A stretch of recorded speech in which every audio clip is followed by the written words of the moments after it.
let this sink in. An opinion piece from a vaccinated Australian writer is what it's called. If COVID was a battlefield, it would still be warm with the bodies of the unvaccinated. Thankfully, the mandates are letting up and both sides of the war stumble back to the new normal. The unvaccinated are the heroes of the last 2 years, as they allowed us all to have a control group in the great experiment and highlight the shortcomings of COVID vaccines. The unvaccinated carry many battle scars and injuries, as they are the people we tried to mentally break. Yet no one wants to talk about what we did to them and what they forced the science to unveil. We knew that the waning immunity of the fully vaccinated had the same risk profile as others within society as the minority of the unvaccinated, yet we marked them for special persecution. You see, we said that they had not done the right thing for the greater good by handing their bodies and medical autonomy over to the state.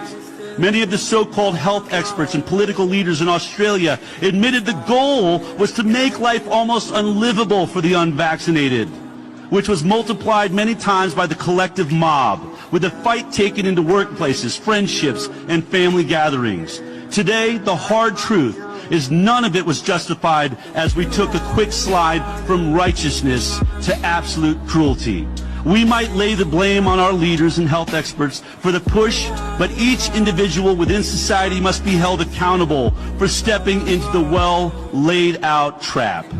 We did this despite knowing full well that principled opposition is priceless when it comes to what goes inside our bodies, and we let ourselves be tricked into believing that going into another ineffective lockdown would be the fault of the unvaccinated and not the fault of the toxic policy of ineffective vaccines. We took pleasure in scapegoating the unvaccinated because after months of engineered lockdowns by political leaders blinded by power, having someone to blame and turn to burn at the stake felt good.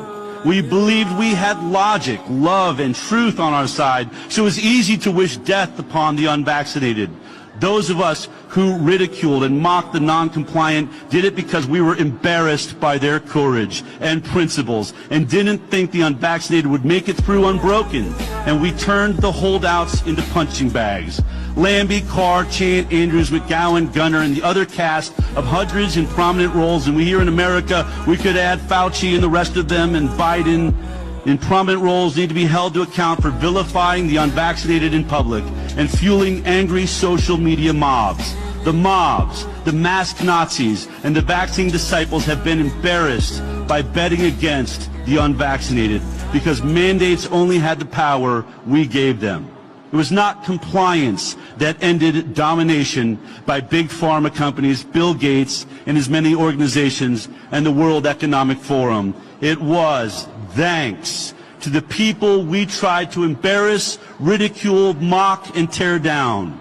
We should all try and find some inner gratitude for the unvaccinated as we took the bait by hating them, because their perseverance and courage bought us the time to see we were wrong.